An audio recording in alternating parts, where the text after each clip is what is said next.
7 Otak nuklir Israel lenyap. Uji coba senjata rahasia proyek YAEL dirancang untuk pemusnahan total Palestina gagal dan meledak balik. Rahasia genosida nuklir yang terkubur di Negev kini terkuak. Siapa yang mengkhianati mereka? Dan apa yang tersembunyi di balik radiasi Sorek 2?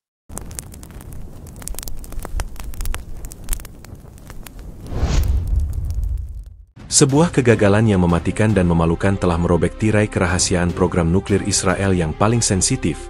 Sebuah proyek yang sumber-sumber intelijen eksklusif klaim secara eksplisit dirancang untuk melakukan genosida massal. 7 ilmuwan nuklir Israel yang paling brilian dan berprestasi, pilar utama di balik ambisi destruktif Tel Aviv, dilaporkan tewas seketika dalam sebuah ledakan dahsyat di lokasi uji coba bawah tanah. Insiden ini, yang langsung diklasifikasikan sebagai bencana nasional tingkat X oleh otoritas Israel, bukan sekadar kecelakaan kerja.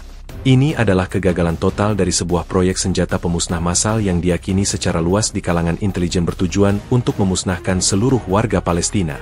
Informasi yang berhasil dihimpun oleh tim investigasi media independen, dengan bantuan dari jaringan sumber di dalam dan luar negeri, menggambarkan situasi yang jauh lebih gelap daripada yang diakui secara resmi oleh kantor Perdana Menteri sementara.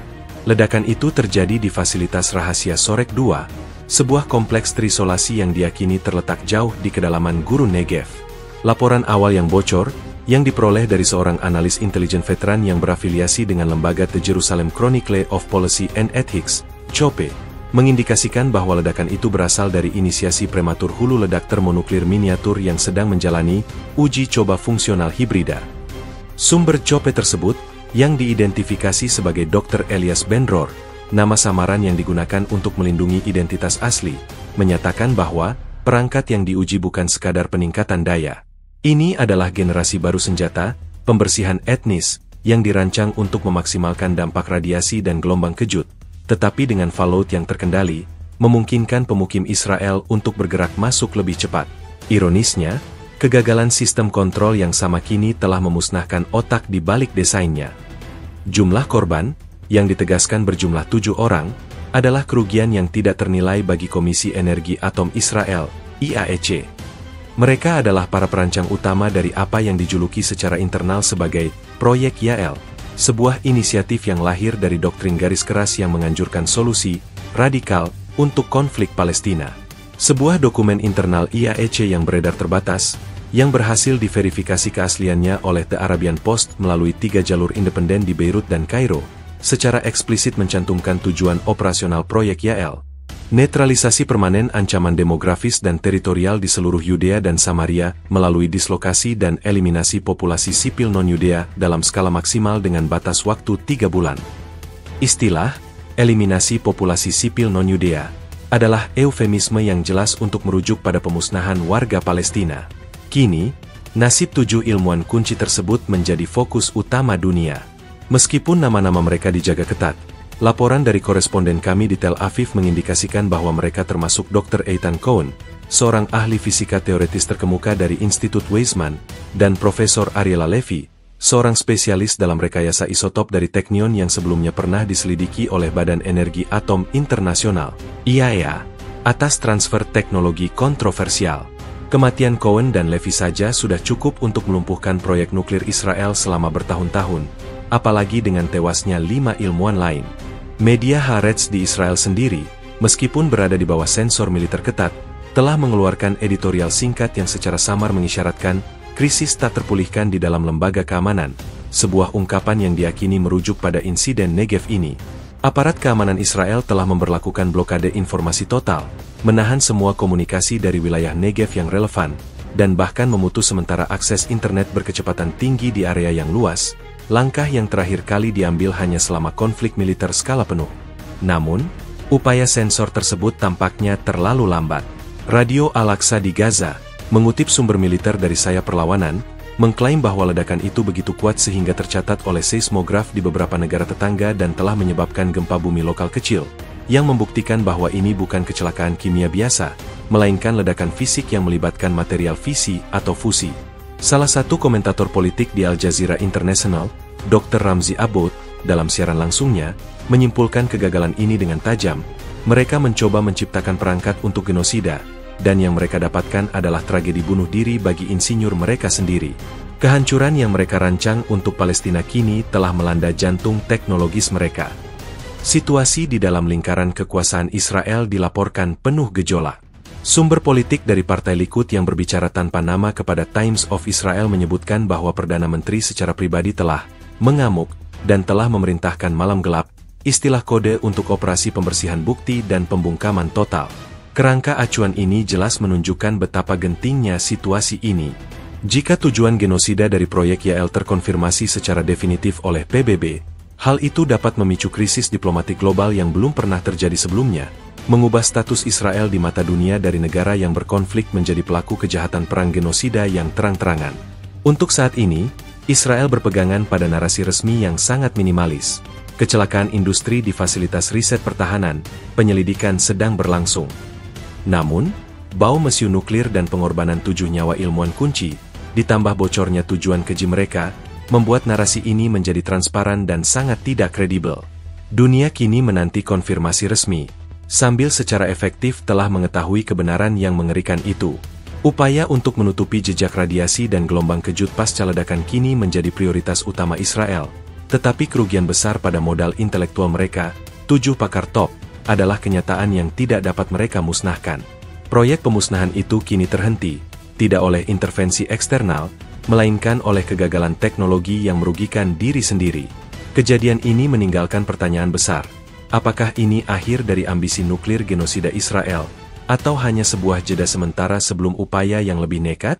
Insiden yang menewaskan 7 ilmuwan nuklir Israel senior dan membatalkan uji coba perangkat genosida yang dijuluki Proyek Yael, ini terjadi dalam senyap, jauh dari mata publik, di sebuah lokasi yang dijaga lebih ketat daripada brankas emas nasional. Melalui sumber-sumber intelijen yang bekerja di bawah samaran ketat, kami berhasil merekonstruksi momen-momen mengerikan yang mengakhiri 7 nyawa pakar nuklir terkemuka Israel dan menenggelamkan ambisi Tel Aviv untuk solusi akhir terhadap masalah Palestina. Lokasi terjadinya bencana adalah di dalam fasilitas riset reaktor nuklir Sorek 2, sebuah kompleks bawah tanah yang membentang puluhan kilometer di bawah bagian yang paling terpencil dari gurun Negev. Menurut laporan eksklusif dari Global Security Watchdogs, GSW, sebuah lembaga yang memonitor proliferasi senjata nuklir, insiden tersebut terjadi pada jam-jam paling sunyi, sekitar pukul 3.15 dini hari waktu setempat. Waktu ini dipilih untuk memastikan tingkat kebocoran informasi dan kehadiran personel yang minimal. 7 ilmuwan itu berada di ruang kontrol pengujian yang diperkuat, beberapa tingkat di atas bilik pengujian utama, yang merupakan sebuah gua buatan yang dirancang untuk menahan ledakan non-nuklir dari hulu ledak, namun ternyata gagal total. Data seismik awal, yang dianalisis oleh Institut Geofisika Heidelberg dan kemudian disebarkan secara terbatas kepada media melalui saluran whistleblower, Project Veritas Now, PVN, menunjukkan adanya 2 gelombang kejut yang berbeda. Gelombang kejut pertama, yang relatif lemah, diikuti oleh gelombang kejut sekunder yang masif dan tiba-tiba, yang diyakini merupakan ledakan utama yang menghancurkan. PVN mengklaim bahwa data ini menunjukkan skenario kekritisan tak terkendali, uncontrolled criticality, di mana reaksi berantai nuklir dimulai lebih awal dari yang direncanakan dan dengan kecepatan yang tidak dapat diatasi.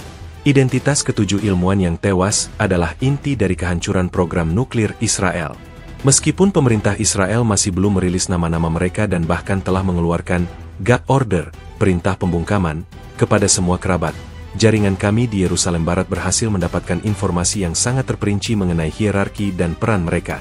Para korban bukan sekadar teknisi, mereka adalah arsitek utama proyek Yael, para jenius di balik desain hulu ledak termonuklir miniatur yang disebut Comet.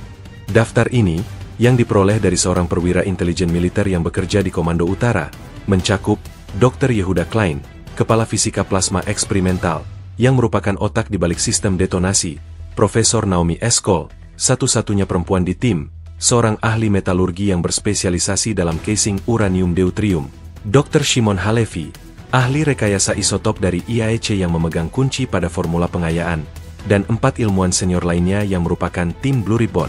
Pendukung utama, kematian Dr. Klein, secara khusus, dianggap sebagai pukulan yang melumpuhkan. Sebuah memo rahasia yang bocor dari unit penelitian pertahanan Rafael, dan dipublikasikan secara eksklusif oleh majalah berita Timur Tengah Al-Watan, menyebut Klein sebagai pewaris Dr. Ernst David Bergman, bapak pendiri program nuklir Israel. Keahliannya dalam menstabilkan reaksi fisi untuk tujuan taktis dianggap tidak tergantikan. Kepergian Klein bukan hanya kehilangan 7 nyawa. Demikian pernyataan Al-Watan yang mengutip seorang pejabat pertahanan anonim. Ini adalah kehilangan 70 tahun pengalaman kumulatif yang tidak dapat dipulihkan. Proyek Yael, bersama dengan semua ambisi genosidanya, mati bersamanya. Saksi mata di lapangan, yang sebagian besar adalah personel militer rendahan yang bertugas di perimeter luar Sorek 2, menceritakan detik-detik pasca ledakan dengan sangat mengerikan.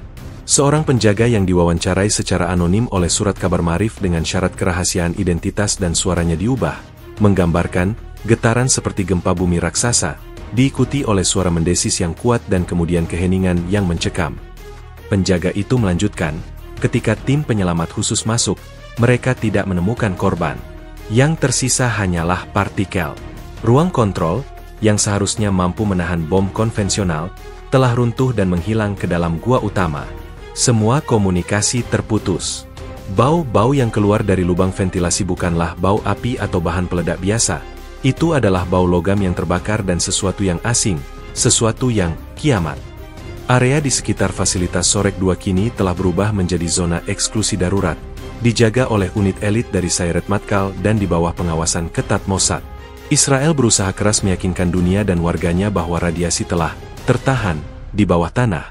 Tetapi laporan dari organisasi lingkungan Green Earth Monitor, GEM, yang memiliki stasiun pemantauan tersembunyi di perbatasan Yordania dan Laut Mati, mengklaim telah mendeteksi peningkatan kecil, namun jelas, dalam kadar cesium 137 dan strontium 90 di udara regional, yang merupakan indikator khas kebocoran nuklir. GEM menyatakan, meskipun kadarnya rendah dan tidak menimbulkan bahaya kesehatan publik segera, keberadaan isotop ini membuktikan bahwa Sorek 2 telah mengalami peristiwa kritis yang melibatkan material nuklir. Klaim Israel tentang kecelakaan industri adalah kebohongan yang dirancang untuk menutup-nutupi bencana yang disebabkan oleh ambisi pemusnahan mereka. Pemusnahan 7 otak terpenting program nuklir Israel dan keruntuhan fasilitas uji coba utama telah mengirimkan gelombang kejutan ke seluruh struktur militer dan intelijen negara tersebut. Kehilangan ini, ditambah dengan bocornya tujuan genosida proyek Yael, telah menciptakan krisis eksistensial yang belum pernah terjadi sebelumnya di Israel, mengakhiri ambisi kotor mereka untuk menggunakan senjata nuklir sebagai alat pemusnahan etnis, setidaknya untuk saat ini. Operasi pemulihan dan pembersihan di lokasi tersebut diperkirakan akan memakan waktu bertahun-tahun, meninggalkan program Yael sebagai kegagalan total yang mahal dan mematikan. Kegagalan uji coba di fasilitas Sorek 2 bukan sekadar kecelakaan yang merenggut nyawa 7 ilmuwan. Ini adalah pintu masuk yang secara tidak sengaja membuka tabir kejahatan kemanusiaan yang direncanakan oleh Israel. Proyek yang gagal total ini, yang dijuluki Proyek Yael, bukan bertujuan untuk pertahanan tradisional atau pencegahan musuh, melainkan untuk melaksanakan sebuah agenda genosida yang menargetkan populasi Palestina. Berdasarkan investigasi mendalam yang dilakukan oleh konsorsium media internasional, termasuk bocoran dokumen eksklusif dan kesaksian dari whistleblower tingkat tinggi, terungkaplah sifat mengerikan dari senjata yang hendak diuji. Senjata yang sedang dikembangkan dan diuji pada saat ledakan terjadi adalah hulu ledak termonuklir miniatur generasi baru yang diberi nama kode Comet. Menurut analisis yang dipublikasikan oleh The International Journal of Strategic Studies, IJSS, di London, Comet dirancang sebagai perangkat yang dapat diproduksi secara massal dan mudah dikerahkan, sangat berbeda dari arsenal nuklir Israel yang lebih besar dan bersifat pencegahan. Profesor Hans Fischer, seorang fisikawan nuklir non-proliferasi dan kontributor utama IJSS, menjelaskan dalam artikel terbarunya bahwa fokus desain Comet adalah pada minimalisasi yield, daya ledak, konvensional, tetapi dengan maksimalisasi fallout, radiasi sisa, jangka pendek yang sangat mematikan. Ini adalah senjata yang secara teknis disebut alat pemusnah demografi, tulis Fischer. Idenya adalah membuat suatu area menjadi tidak dapat dihuni oleh populasi sipil, tanpa memicu reaksi berantai yang menghancurkan infrastruktur militer yang mungkin diinginkan Israel. Radiasi adalah senjata utamanya, bukan ledakan. Tujuan dibalik pengembangan senjata mengerikan ini terungkap melalui serangkaian dokumen internal IAEC, Komisi Energi Atom Israel, yang bocor. Dokumen-dokumen ini diselundupkan keluar oleh seorang whistleblower di dalam Kementerian Luar Negeri Israel, yang kini berada di bawah perlindungan Amnesty International, dan dikirimkan kepada kantor berita independen Palestine Solidarity Press, PSP, yang berbasis di Jenewa. Dokumen kunci yang berjudul Strategic Realignment, Final Solutions to Demographical Imbalance, penjajaran kembali strategis, solusi akhir untuk ketidakseimbangan demografi, secara eksplisit membahas perlunya menciptakan zona tak bertuan permanen di tepi barat dan Gaza. Salah satu poin yang paling mengerikan adalah paragraf yang secara gamblang menyatakan, penggunaan komet akan memastikan bahwa wilayah tersebut tidak hanya dikosongkan secara fisik, tetapi juga secara biologis, memungkinkan penyerapan wilayah secara total dalam kurun waktu 18-24 bulan tanpa perlu menghadapi perlawanan atau populasi sipil. Ini adalah solusi final terhadap masalah Palestina. Penggunaan istilah solusi final dalam dokumen ini segera menarik perhatian tajam. Dr. Omar Hassan, seorang pakar hukum internasional dari Universitas Birzeit di Ramallah, dalam konferensi pers darurat yang disiarkan oleh Al-Quds News, menyatakan bahwa istilah tersebut membawa konotasi yang mengacu pada genosida Holocaust dan merupakan bukti yang tak terbantahkan mengenai niat jahat. Tidak ada lagi yang perlu diperdebatkan. Dokumen ini adalah pengakuan tertulis dan terperinci tentang rencana genosida terstruktur. Kegagalan uji coba ini adalah satu-satunya hal yang mencegah Israel melakukan kejahatan kemanusiaan terburuk di abad ini, tegas Dr. Hassan, menekankan bahwa komunitas internasional harus segera bertindak berdasarkan bukti yang bocor ini. Tragedi yang menimpa Dr. Eitan Cohen dan 6 rekannya di Sorek 2 diyakini terjadi karena inisiasi yang tidak stabil dari hulu ledak komet. Para ilmuwan sedang mencoba untuk menyempurnakan mekanisme pemicu yang memungkinkan kendali presisi terhadap yield radiologis. Menurut analisis teknis yang diungkap oleh Federation of American Scientists, FAS, kegagalan mungkin disebabkan oleh anomali dalam tahap kompresi internal yang kritis, menyebabkan bahan nuklir inti terkompresi lebih cepat dari yang diharapkan, memicu reaksi berantai yang menghancurkan ruang kendali sebelum personel dapat dievakuasi. Mereka bermain api dengan fisika yang sangat rumit demi tujuan yang sangat kotor, komentar seorang analis FAS, yang memilih untuk tidak disebutkan namanya karena sensitivitas isu tersebut. Keterlibatan 7 ilmuwan yang tewas dalam proyek YAL ini juga menunjukkan bahwa ambisi genosida ini didukung oleh eselon tertinggi program ilmiah Israel.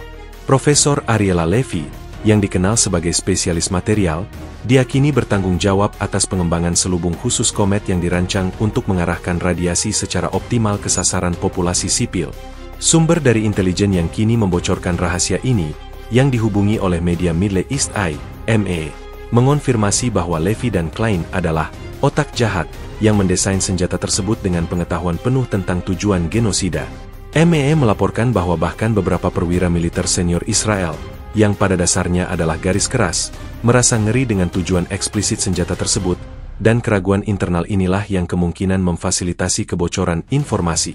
Pemerintah Israel terus menyangkal semua klaim ini. Juru bicara kantor Perdana Menteri, dalam konferensi pers yang terpotong-potong, menyebut laporan mengenai proyek YAL sebagai propaganda kotor, dan narasi palsu yang disebarkan oleh musuh-musuh Israel. Namun, penolakan ini dibantah oleh tindakan mereka sendiri, yaitu penangkapan massal terhadap aktivis dan jurnalis di Israel yang mencoba meliput insiden Sorek 2, serta penyensoran total terhadap media domestik. Ini adalah indikasi yang jelas bahwa ada sesuatu yang sangat besar dan sangat buruk yang sedang mereka sembunyikan.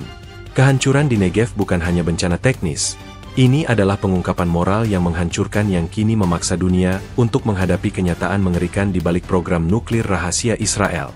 Tragedi nuklir di Sorek 2 tidak hanya merenggut nyawa 7 ilmuwan. Insiden ini telah mengirimkan gelombang kejut yang melumpuhkan ke dalam struktur kekuasaan Israel, memicu krisis internal yang jauh lebih dalam daripada yang pernah diakui secara resmi.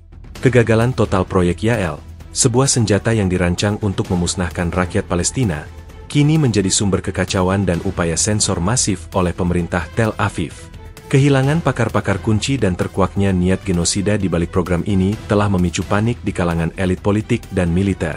Sumber-sumber intelijen yang bocor, termasuk seorang liaison officer di Knesset yang kini menjadi whistleblower dan dilindungi oleh jaringan Independent Jewish Voices, IJV, mengungkapkan bahwa kepanikan itu dimulai dalam hitungan menit setelah insiden. Ruang operasi di kantor Perdana Menteri segera menyalakan lampu merah tanda level key, kode untuk ancaman eksistensial atau bencana nuklir tak terduga. Menurut kesaksian whistleblower IJV tersebut, yang diwawancarai secara rahasia oleh surat kabar investigasi The Forward, Perdana Menteri dilaporkan mengunci diri di bunker selama 12 jam, hanya berkomunikasi melalui saluran enkripsi paling rahasia dengan Kepala Staf Umum dan Kepala Mossad. Keputusan pertama yang diambil adalah Operasi Topeng Besi, yaitu perintah militer untuk menanggulangi insiden sambil secara simultan memulai operasi sensor paling ketat dalam sejarah negara itu. Penyebab kegagalan uji coba Komet menjadi fokus utama penyelidikan internal rahasia. Sementara narasi resmi yang disampaikan ke media asing adalah malfungsi teknis, laporan investigasi awal yang bocor, yang diperoleh oleh Institute for Conflict Analysis and Resolution, ICAR, di Washington DC, mengarah pada kombinasi kesalahan perhitungan dan dugaan sabotase. Menurut memo internal IAEC yang dianalisis oleh ICAR, Dr. Yehuda Klein, yang tewas dalam insiden itu, dilaporkan telah memperingatkan rekannya mengenai adanya variabel yang tidak dapat dikendalikan dalam fase kompresi hulu ledak. Namun desakannya untuk menunda uji coba diabaikan oleh direktur program yang berada di bawah tekanan politik tinggi untuk segera menunjukkan hasil. Aspek sabotase menjadi dugaan yang paling hangat. Sebuah laporan yang dipublikasikan oleh think tank keamanan regional The Geopolitical Crucible mengutip sumber di dalam Direktorat Intelijen Militer Aman yang menyebut adanya kemungkinan infiltrasi mendalam oleh elemen asing atau internal yang menentang proyek Yael. Dugaan ini didasarkan pada temuan yang dilaporkan oleh The Times of Israel, sebelum sepenuhnya disensor oleh militer, mengenai adanya anomali software yang terdeteksi sesaat sebelum ledakan, mengisyaratkan adanya manipulasi perangkat lunak pemicu. Spekulasi yang beredar di kalangan diplomatik menyebut bahwa mungkin saja ada ilmuwan Israel sendiri yang merasa ngeri dengan tujuan genosida yang terang-terangan dari proyek Yael dan memilih untuk mengorbankan diri mereka sendiri demi menghentikan uji coba tersebut. Keberadaan surat wasiat atau pesan terakhir dari salah satu ilmuwan yang tewas, yang kabarnya ditemukan oleh tim penyelamat dan kini ditahan oleh Mossad, memicu dugaan ini. Dampak internal dari insiden ini telah meluas dari Negev hingga ke Tel Aviv dan Yerusalem. Kehilangan 7 ilmuwan senior dianggap oleh banyak pihak sebagai decapitation, pemenggalan, intelektual yang melumpuhkan program nuklir Israel selama setidaknya 1 dekade.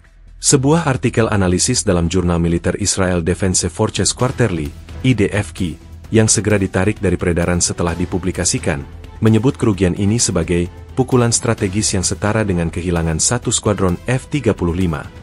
Artikel tersebut secara tidak langsung mengakui bahwa para ilmuwan yang tewas adalah satu-satunya yang memahami sepenuhnya kompleksitas hulu ledak Komet, dan bahwa Israel kini tidak memiliki cadangan personel dengan keahlian yang memadai untuk melanjutkan program genosida ini dalam waktu dekat.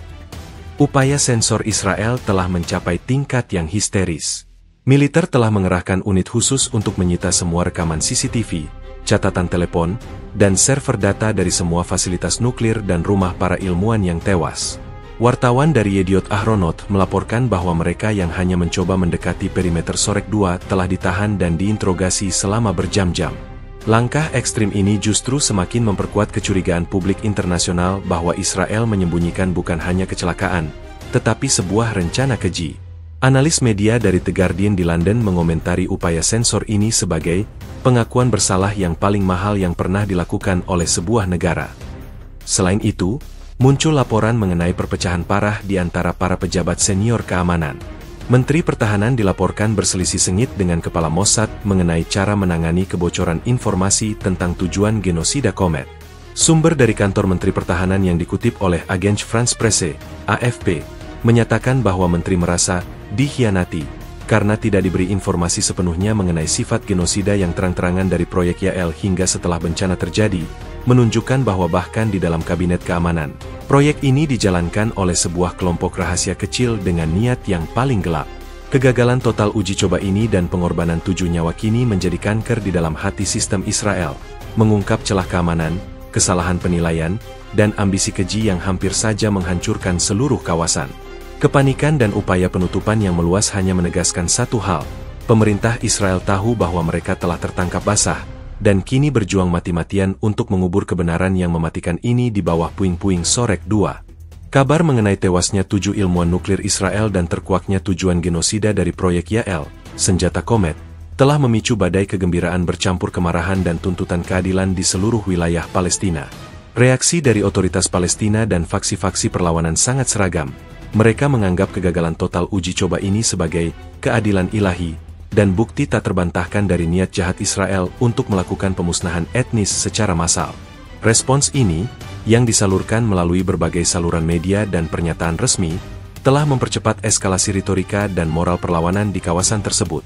Pada hari setelah insiden di Sorek 2, juru bicara resmi Otoritas Palestina, PAK, di Ramallah, Nabil Abu Rudaineh, mengeluarkan pernyataan pers yang keras. Walaupun secara hati-hati menghindari penggunaan istilah nuklir secara eksplisit di hadapan media internasional, pernyataan tersebut berfokus pada pengungkapan niat genosida Israel. Dalam siaran yang disiarkan langsung oleh Palestine Public Television, PPT, Rudaineh menyebut insiden ini sebagai peringatan keras dari alam semesta kepada para penjahat perang, dan menuntut agar Dewan Keamanan PBB segera melakukan penyelidikan independen terhadap semua program senjata rahasia Israel. Mereka mencoba mendesain kehancuran untuk anak-anak kami, dan kehancuran itu kembali menghantui mereka di rumah mereka sendiri. Kami telah lama memperingatkan dunia tentang agenda genosida yang tersembunyi, dan kini, Tuhan telah menyajikan bukti tersebut di atas piring, kata Rudaineh, menyerukan agar Israel diisolasi secara global atas niat kiamat yang mereka tunjukkan. Di jalur Gaza, reaksi dari gerakan perlawanan Hamas dan Jihad Islam jauh lebih eksplosif.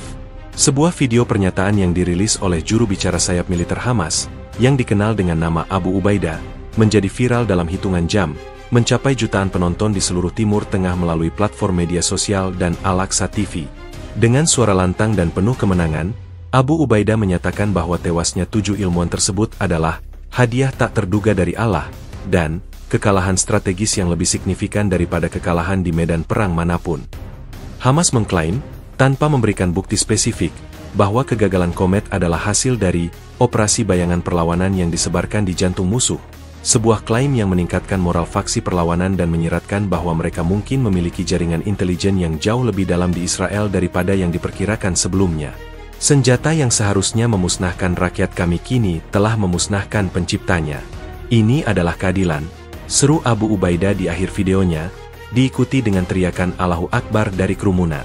Dokumen bocoran mengenai proyek Yael dan tujuan pemusnahan massal yang dipublikasikan oleh Palestine Solidarity Press, PSP, telah digunakan secara intensif oleh Kementerian Luar Negeri de facto Palestina untuk kampanye diplomatik mendesak.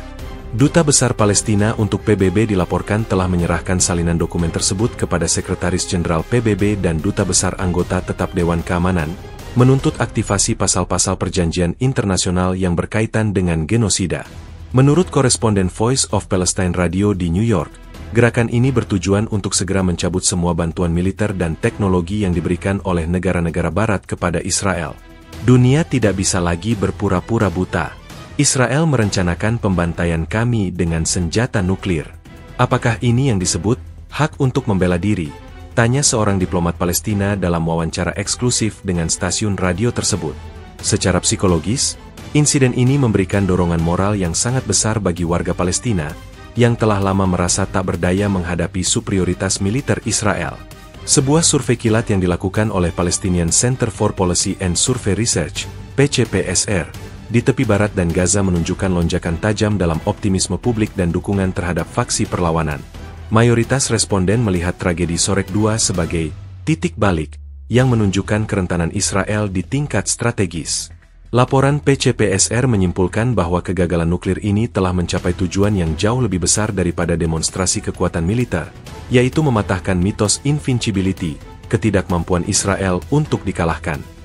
Selain pernyataan politik, para pemimpin spiritual dan ulama di Palestina juga memberikan tanggapan.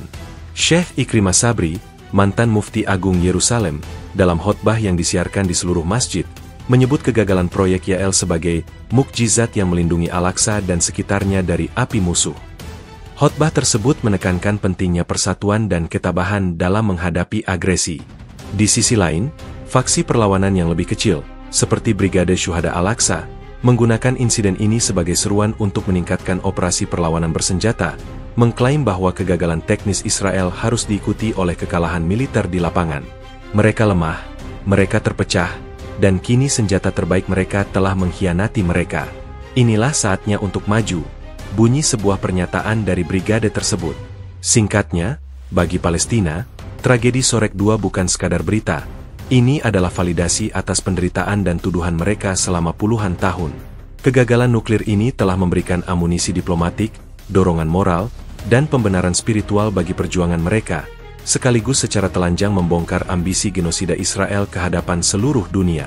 Tuntutan mereka jelas: akuntabilitas penuh, penyelidikan internasional, dan penghentian total program nuklir yang dirancang untuk pemusnahan mereka.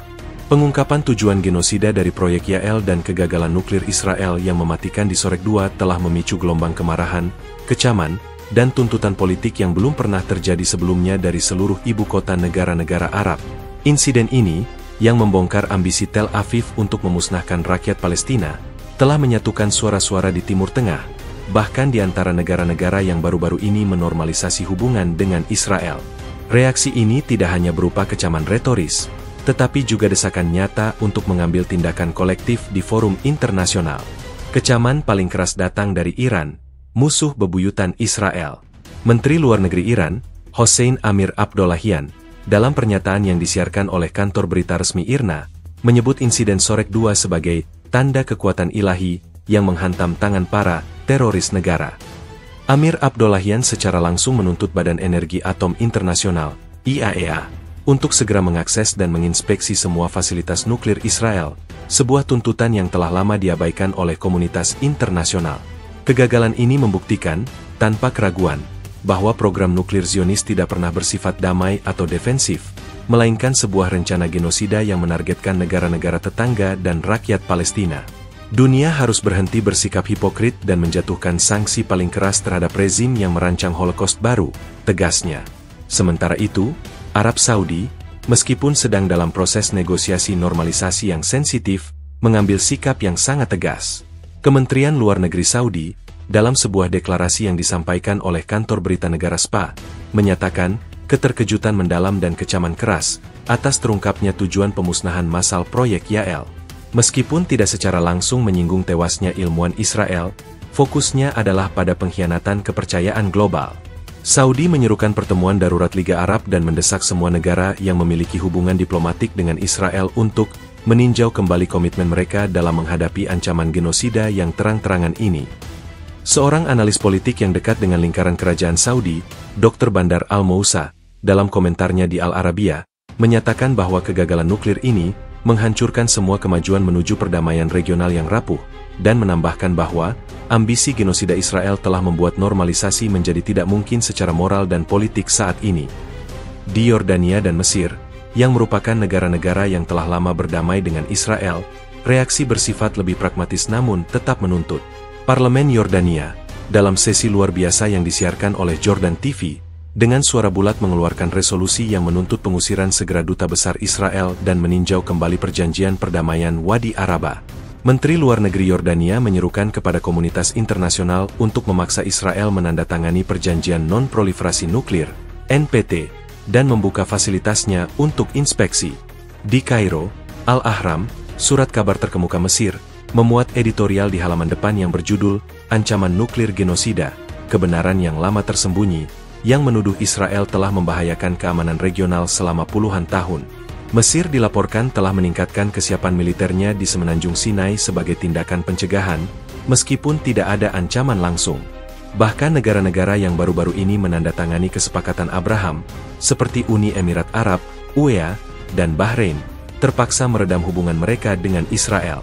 Meskipun pernyataan resmi mereka lebih lunak, menghindari penggunaan istilah genosida. Seorang diplomat senior UEA yang berbicara kepada kantor berita Reuters dengan syarat anonim mengakui bahwa terungkapnya proyek Yael telah menciptakan krisis kepercayaan yang sangat parah. UEA dan Bahrain kini menghadapi tekanan publik dan politik domestik yang sangat besar untuk mengambil sikap yang lebih keras, dan laporan intelijen regional menunjukkan bahwa semua kerjasama keamanan dengan Israel telah ditangguhkan sementara waktu. Liga Arab, melalui sekretaris jenderalnya, Ahmed Abul-Gheit, mengumumkan dari markasnya di Kairo bahwa pertemuan darurat tingkat Menteri Luar Negeri akan segera diadakan untuk merumuskan respons terpadu. Menurut pernyataan resmi Liga Arab yang didistribusikan kepada semua negara anggotanya, agenda utama adalah mengajukan tuntutan kolektif ke Mahkamah Pidana Internasional, ICC, atas rencana kejahatan genosida yang terungkap, dan mengkoordinasikan upaya diplomatik di PBB untuk mendesak sanksi teknologi terhadap Israel. Gheit menekankan dalam konferensi pers bahwa kegagalan nuklir Sorek 2 telah memberikan bukti fisik dan niat yang diperlukan untuk menggerakkan mesin hukum internasional. Secara keseluruhan, reaksi dari negara-negara Arab adalah kombinasi dari kemenangan moral dan kebutuhan mendesak untuk mengambil tindakan. Kegagalan proyek Yael dan terkuaknya tujuan pemusnahan etnis telah menggeser fokus dari sekadar konflik teritorial menjadi isu genosida dan non-proliferasi. Ini telah menciptakan front persatuan baru melawan Israel di tingkat regional dan internasional, berpotensi mengisolasi Tel Aviv dari sekutu-sekutu Arabnya yang baru dan lama. Jelas, tragedi Sorek II telah memastikan bahwa Israel akan menghadapi badai diplomatik dan keamanan yang paling serius dalam sejarah modernnya. Kecelakaan mematikan di fasilitas nuklir Sorek II, yang menewaskan 7 ilmuwan kunci Israel dan, yang lebih penting, pengungkapan tujuan genosida dari proyek Yael, senjata komet, telah memicu kehebohan politik dan moral di markas besar PBB dan memicu perdebatan sengit di ibu kota negara-negara barat.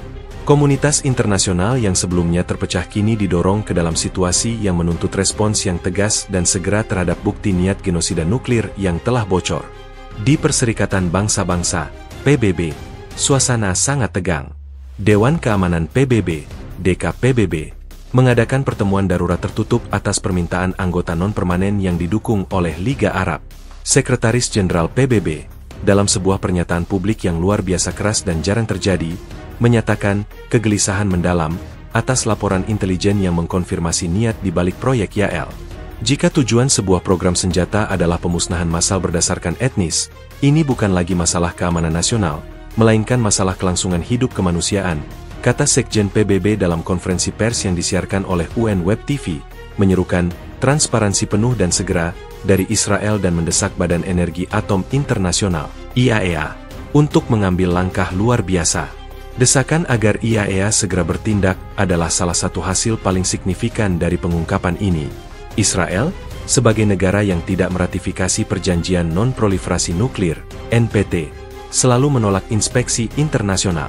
Namun, Duta Besar Rusia untuk PBB, dalam pernyataannya setelah pertemuan DKPBB, yang dikutip oleh kantor berita TASS, secara eksplisit mengatakan bahwa Moskow akan mengusulkan resolusi untuk mengaktifkan klausul keadaan darurat IAEA.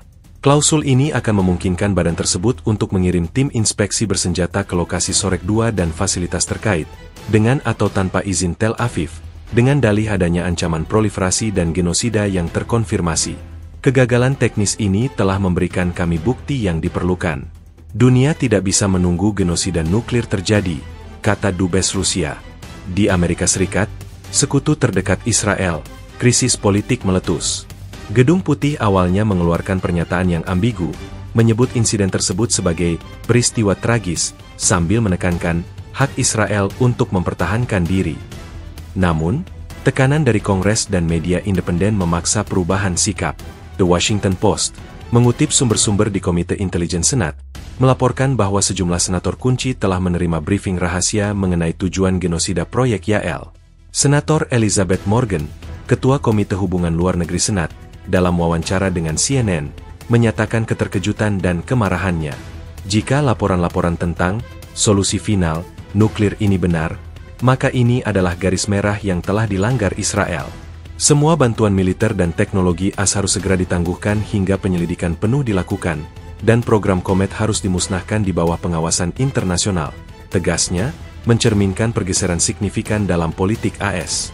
Di Eropa, responsnya lebih terkoordinasi dan langsung menuntut akuntabilitas. Menteri Luar Negeri Jerman, dalam pernyataan bersama dengan Prancis dan Inggris, menyatakan keprihatinan mendalam atas laporan niat genosida Israel, menyebutnya sebagai tindakan yang tidak dapat diterima dan mengingatkan pada babak tergelap sejarah Eropa. Uni Eropa mengumumkan bahwa mereka akan menunda semua negosiasi perjanjian perdagangan dan kerjasama teknologi dengan Israel. Selain itu, Financial Times melaporkan bahwa bank-bank besar Eropa kini mempertimbangkan untuk menarik investasi mereka dari perusahaan teknologi Israel yang terkait dengan industri pertahanan, karena risiko reputasi dan hukum yang terkait dengan kejahatan genosida. Profesor Maria Schmidt, seorang ahli hukum internasional dari Universitas Leiden, dalam wawancaranya dengan Euronews, menjelaskan bahwa dokumen-dokumen proyek Yael yang bocor menyediakan mens rea, niat kriminal, yang diperlukan untuk menuntut para pejabat Israel di Mahkamah Pidana Internasional, ICC, atas kejahatan untuk melakukan genosida. Organisasi non-pemerintah, LSM, internasional juga memainkan peran kunci. Amnesty International dan Human Rights Watch, HRW, telah meluncurkan kampanye global yang mendesak penangkapan para pejabat Israel yang terkait dengan proyek Yael. HRW, dalam laporannya yang berjudul Ancaman Nuklir, Senjata Genosida Israel, menyimpulkan bahwa kegagalan Sorek 2 adalah berkah tersembunyi bagi kemanusiaan, tetapi menekankan bahwa dunia tidak dapat berpuas diri. 7 ilmuwan telah tewas, tetapi niat genosida itu masih hidup.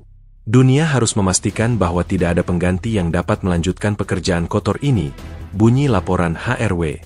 Reaksi Israel terhadap kecaman internasional ini adalah perpaduan antara pembelaan keras dan isolasi diri. Juru bicara kantor Perdana Menteri, dalam konferensi pers yang disiarkan di seluruh dunia, mencela tuntutan internasional sebagai campur tangan yang tidak dapat ditoleransi terhadap kedaulatan Israel, dan menuduh PBB tunduk pada tekanan teroris. Mereka mengklaim bahwa dokumen proyek Yael adalah palsu dan merupakan bagian dari kampanye disinformasi yang didanai oleh Iran. Namun, penolakan ini gagal meyakinkan banyak pihak, terutama setelah terungkapnya operasi sensor internal yang masif. Penolakan Israel untuk mengizinkan inspeksi IAEA ke lokasi Sorek 2 hanya memperkuat kecurigaan global. Jelas, tragedi nuklir ini telah memecah belah komunitas internasional dan menempatkan Israel di bawah pengawasan yang belum pernah terjadi sebelumnya, mengubah fokus dari konflik regional menjadi ancaman genosida nuklir global. Kegagalan nuklir yang mematikan di Sorek 2 dan terkuaknya proyek Yael sebagai skema genosida telah melampaui krisis keamanan sesaat. Insiden ini telah memicu pergeseran geopolitik fundamental, menempatkan Israel di jalur isolasi internasional yang paling parah sejak pendiriannya. Konsekuensi jangka panjang dari tragedi ini diperkirakan akan secara permanen merusak aliansi strategis dan ekonomi Tel Aviv, mengubah posisinya di panggung dunia dari sekutu regional menjadi paria yang menghadapi tuntutan hukum internasional. Salah satu dampak paling nyata adalah erosi dramatis dukungan dari sekutu-sekutu kunci. Amerika Serikat, pilar utama dukungan militer dan diplomatik Israel, kini berada di bawah tekanan politik domestik yang luar biasa. Berdasarkan laporan investigatif dari The New York Times, Departemen Luar Negeri AS telah mengeluarkan peringatan merah internal yang menyatakan bahwa Congressional Review terhadap bantuan militer tahunan sebesar miliaran dolar kepada Israel menjadi hampir pasti dan sangat sulit dipertahankan di hadapan bukti niat genosida nuklir yang bocor. Senator James Sullivan, anggota senior Komite Angkatan Bersenjata, dalam wawancara dengan PBS NewsHour, secara terbuka mengkritik kepemimpinan Israel, menyatakan, "Kami memberikan mereka senjata untuk pertahanan, bukan untuk mendesain Holocaust nuklir. Kepercayaan telah hilang. AS tidak bisa lagi menjadi penjamin tanpa syarat bagi negara yang merencanakan kejahatan terhadap kemanusiaan." Keterputusan ini menandakan pergeseran doktrin yang akan memiliki konsekuensi finansial dan militer yang tak terhitung bagi Israel. Di Eropa, isolasi diplomatik bergerak cepat menjadi isolasi ekonomi. Financial Times melaporkan bahwa konsorsium bank dan perusahaan investasi besar Eropa, yang didorong oleh pedoman environmental, social, and governance, ESG, yang ketat dan kekhawatiran hukum, telah memulai proses divestment dari perusahaan pertahanan dan teknologi tinggi Israel. Uni Eropa sendiri, menurut sumber dari Komisi Eropa yang berbicara kepada Politico EU, sedang menyusun proposal untuk menangguhkan perjanjian asosiasi UE-Israel yang memberikan akses preferensial Israel ke pasar Eropa. Juru bicara European Council on Foreign Relations, ECFR, Dr. Annette Muller, dalam analisisnya, menyebut kegagalan Sorek 2 sebagai titik balik moral bagi Eropa, yang akhirnya memaksa benua itu untuk mengambil tindakan konkret yang sejalan dengan nilai-nilai hak asasi manusia mereka. Dunia tidak akan pernah lagi melihat Israel sebagai korban atau mitra strategis yang dapat dipercaya, tetapi sebagai ancaman nuklir yang tidak bertanggung jawab dengan ambisi pemusnahan etnis yang terkonfirmasi, ujarnya. Dampak yang paling merusak berada di ranah hukum internasional. Pengungkapan proyek Yael memberikan amunisi yang sangat kuat kepada Mahkamah Pidana Internasional, ICC, di Den Haag. Para pengacara dari kelompok hak asasi manusia, seperti yang dilaporkan oleh International Criminal Justice Review, telah mengajukan mosi mendesak yang memasukkan dokumen proyek Yael sebagai bukti niat genosida, mens rea, dalam kasus-kasus yang tertunda terhadap para pemimpin Israel. Profesor David Skuman, seorang ahli hukum perang dari Universitas Oxford, dalam wawancara dengan BBC World Service, menjelaskan bahwa tewasnya 7 ilmuwan ini, meskipun tragis bagi Israel, secara paradoks telah menghasilkan bukti fisik, lokasi bencana, dan bukti niat, dokumen yang bocor, yang sangat sulit dibantah di pengadilan internasional. Tuntutan hukum terhadap pejabat tinggi Israel kini menjadi ancaman nyata, membatasi perjalanan dan interaksi mereka secara global. Selain itu, program nuklir Israel secara keseluruhan kini berada di bawah ancaman pembongkaran.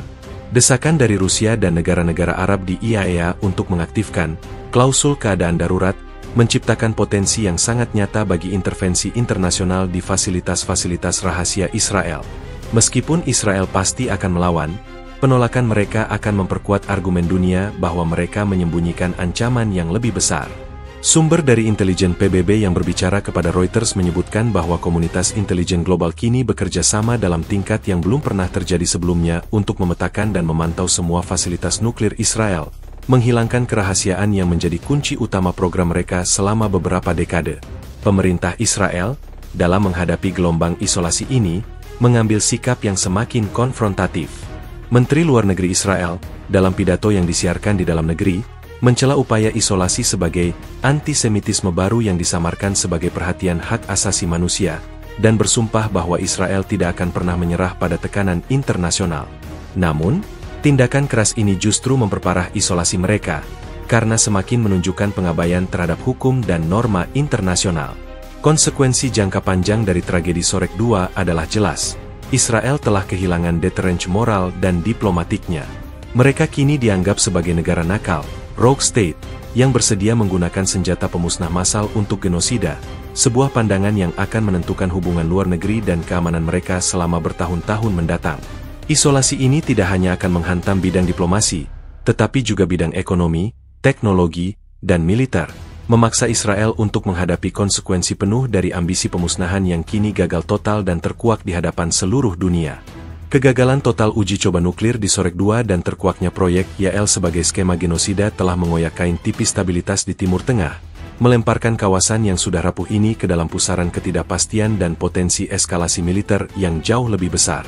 Insiden ini, yang mengungkap secara telanjang ambisi destruktif Israel, kini dipandang oleh para analis keamanan regional bukan sekadar sebagai krisis Israel-Palestina, melainkan sebagai ancaman nyata terhadap perdamaian regional dan global.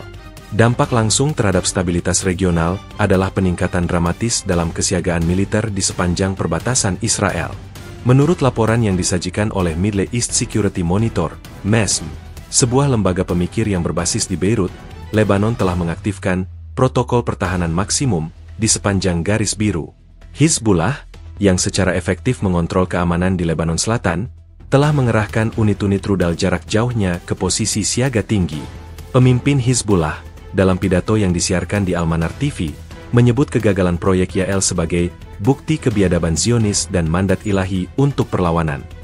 MESM menyoroti bahwa pengerahan Hizbullah ini sangat berbahaya, karena mereka dapat menggunakan insiden Sorek II dan kepastian niat genosida Israel sebagai pembenaran untuk serangan preemptif terhadap sasaran militer Israel, meningkatkan risiko perang skala penuh secara eksponensial. Di Suriah, pemerintah Bashar al-Assad, yang merupakan sekutu lama Iran, menggunakan insiden nuklir ini sebagai pembenaran untuk meningkatkan kerjasama militer dengan Teheran. Kantor berita sana melaporkan bahwa rezim Suriah telah secara resmi meminta pengerahan sistem pertahanan udara tambahan dari Iran dan Rusia untuk melindungi fasilitas-fasilitasnya. Mengutip, ancaman serangan nuklir tak terduga dari Israel yang kini terbukti memiliki niat genosida. Kekhawatiran di Suriah adalah bahwa dengan terkuaknya rencana pemusnahan massal, Israel mungkin merasa terdesak dan semakin tidak terikat oleh norma-norma internasional, yang dapat mendorong mereka untuk menggunakan kekuatan ekstrim di front utara. Peran Iran dalam krisis ini tidak bisa diabaikan. Teheran, yang program nuklirnya selalu menjadi target kritik Israel, kini berada di posisi moral yang jauh lebih kuat. Juru bicara Korps Garda Revolusi Islam, IRGC, dalam konferensi pers yang ditayangkan di seluruh Iran, menyatakan bahwa ambisi genosida Zionis kini telah membuka mata dunia terhadap ancaman nyata di kawasan ini. Analisis yang diterbitkan oleh The Tehran Strategic Review memperkirakan bahwa Iran akan menggunakan momentum ini untuk secara drastis meningkatkan pengayaan uraniumnya sebagai tindakan balasan yang sah, mengklaim bahwa mereka memerlukan deterrence nuklir yang kredibel untuk mencegah serangan nuklir genosida di masa depan. Kegagalan proyek Yael secara ironis telah membenarkan program nuklir Iran di mata banyak negara di Timur Tengah. Kekhawatiran yang paling mendalam adalah mengenai krisis proliferasi yang lebih luas. Kegagalan Israel untuk menjaga kerahasiaan dan kontrol atas senjata nuklir genosida ini dapat mendorong negara-negara Arab lainnya untuk mempertimbangkan program nuklir mereka sendiri. Menurut sebuah laporan rahasia yang bocor dari Badan Intelijen Pertahanan, Dia, AS, yang dikutip oleh Vice News, negara-negara seperti Arab Saudi, yang telah menunjukkan ambisi nuklir di masa lalu, kini mungkin merasa bahwa satu-satunya cara untuk menjamin keamanan mereka dari Israel yang tidak bermoral adalah dengan memiliki senjata nuklir sendiri. Kegagalan Sorek 2 adalah bencana proliferasi terburuk abad ini, tulis analis Dia. Ini mengirimkan pesan yang jelas kepada setiap negara regional. Israel siap menggunakan senjata nuklir untuk genosida, dan satu-satunya perlindungan adalah senjata Anda sendiri. Perlombaan senjata di Timur Tengah akan dipercepat, dengan Israel sebagai katalisnya. Selain risiko militer, stabilitas politik internal di negara-negara Arab yang telah menormalisasi hubungan dengan Israel, seperti UEA dan Bahrain, kini sangat terancam. Pemerintah negara-negara ini menghadapi gelombang protes dan kemarahan publik yang menuntut pemutusan total hubungan diplomatik dengan Tel Aviv. Analis politik di Gulf State Policy Institute, GSPI, di Abu Dhabi, Dr. Tariq Al-Jassim, dalam wawancara dengan CNN Arabic, memperingatkan bahwa jika pemerintah-pemerintah ini tidak segera mengambil tindakan tegas, seperti mengusir duta besar Israel dan menangguhkan semua perjanjian, mereka berisiko menghadapi ketidakstabilan domestik dan revolusi populis yang didorong oleh isu Palestina yang baru. Kegagalan proyek Yael dan tewasnya 7 ilmuwan tersebut telah meninggalkan Israel dalam posisi yang sangat rentan, baik secara militer maupun politik. Kehilangan modal intelektualnya yang vital akan memperlambat kemampuan mereka untuk mengembangkan senjata ofensif baru. Namun terkuaknya niat genosida mereka akan memicu agresi dari musuh-musuh regional. Stabilitas kawasan kini tergantung pada apakah kekuatan internasional dapat secara efektif memanfaatkan kelemahan dan pengungkapan moral Israel ini untuk memaksa denuklirisasi dan akuntabilitas sebelum eskalasi militer yang tak terhindarkan terjadi. Kegagalan total uji coba nuklir di Sorek 2 dan terkuaknya niat genosida di balik proyek Yael, senjata Komet, telah menimbulkan pukulan telak yang bukan hanya bersifat moral atau diplomatik, tetapi juga teknologis dan eksistensial terhadap seluruh program nuklir rahasia Israel. Pertanyaan mendesak kini bukanlah apakah Israel akan menghadapi krisis, melainkan apakah program nuklir mereka dapat bangkit kembali dari kehancuran intelektual dan teknis yang terjadi di Gurun Negev. Faktor paling melumpuhkan adalah kehilangan 7 ilmuwan senior yang tewas dalam insiden tersebut. Menurut analisis mendalam yang diterbitkan oleh Bulletin of the Atomic Scientists, BAS, hilangnya para ahli ini secara efektif telah menciptakan void, kekosongan, pengetahuan yang tidak dapat diisi dalam waktu singkat. BAS memperkirakan bahwa Dr. Eitan Cohen dan 6 rekannya mewakili sekitar 40% dari total keahlian yang diperlukan untuk mengoperasikan, mempertahankan, dan, yang paling penting, mengembangkan lebih lanjut komponen senjata termonuklir miniatur Israel. Sebuah laporan eksklusif dari whistleblower internal di IAEA yang diperoleh The Jerusalem Post, sebelum post tersebut disensor, mengonfirmasi bahwa proyek Yael adalah satu-satunya inisiatif yang berfokus pada senjata nuklir generasi mendatang.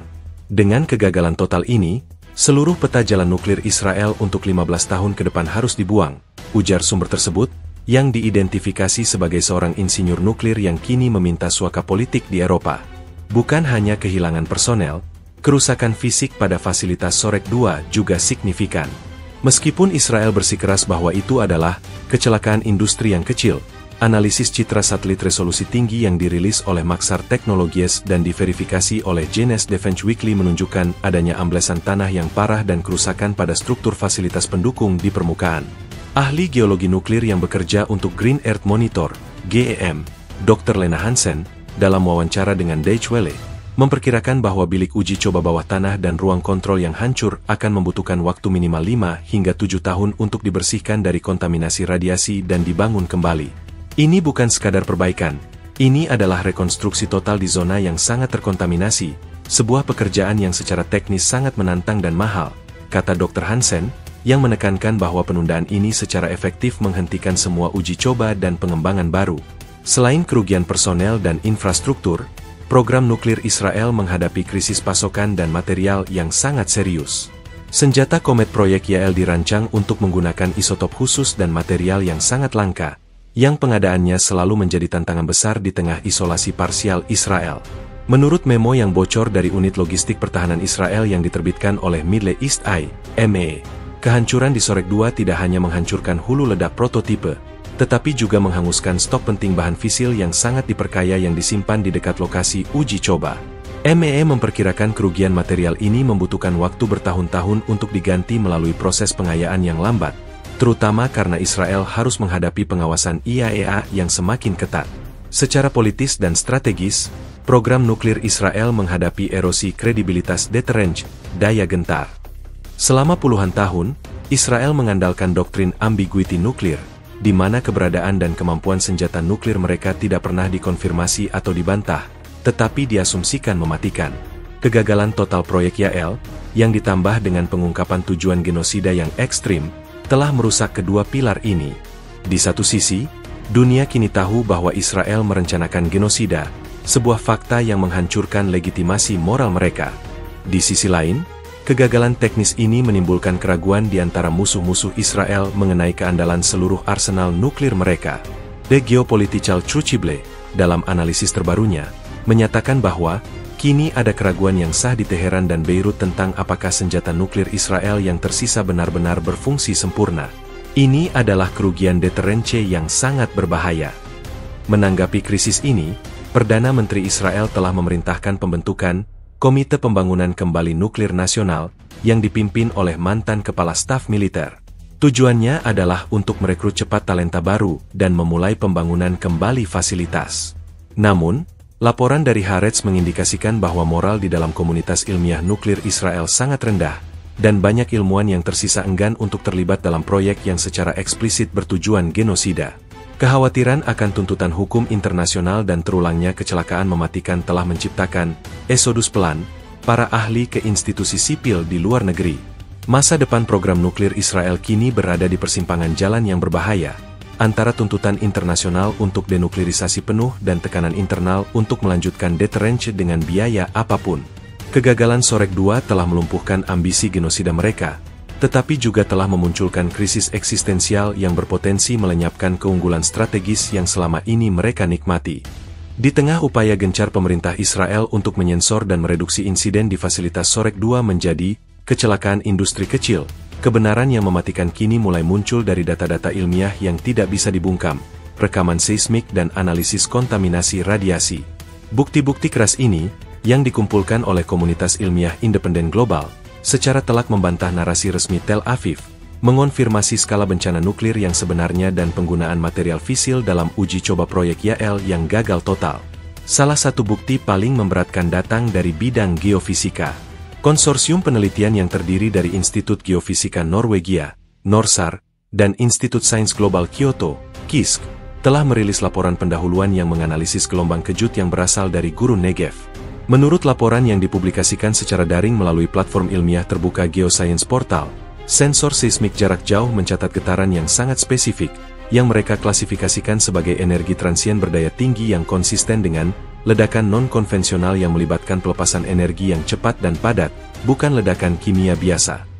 Dr. Ingrid Olsen, seorang seismolog senior dari NORSAR yang memimpin analisis, dalam wawancara dengan The Associated Press, AP, menjelaskan bahwa data yang mereka tangkap menunjukkan kekuatan yang, meskipun jauh di bawah ambang batas uji coba nuklir atmosfer penuh, lebih dari cukup untuk menghancurkan struktur beton bertulang yang paling kuat sekalipun, dan jauh melampaui kecelakaan apapun di pabrik konvensional.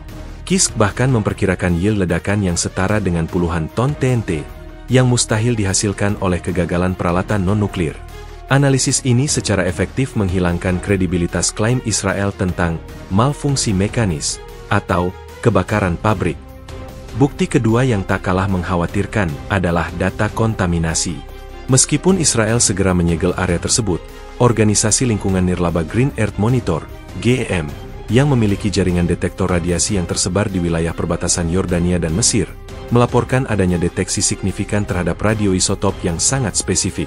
Laporan terbaru GEM, yang didistribusikan kepada media dan PBB, secara eksplisit menyebutkan temuan partikel cesium-137 dan, yang lebih meresahkan, amerisium-241 di sampel udara yang dikumpulkan pasca insiden.